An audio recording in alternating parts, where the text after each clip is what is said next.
सीताराम।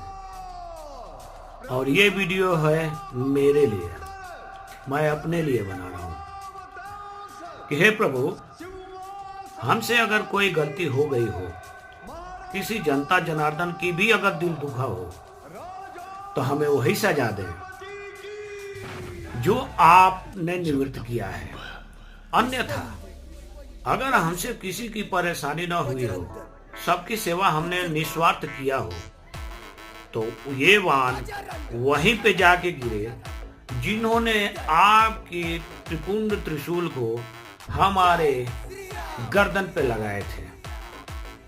अगर नहीं लगा तो हम आपकी सेवा उसी भाव से करेंगे कि आपकी खुद त्रिशूल न्याय करेगी। वही त्रिशूल स्वयं के लिए आधारित ब्रह्मांड में न्याय करेगी।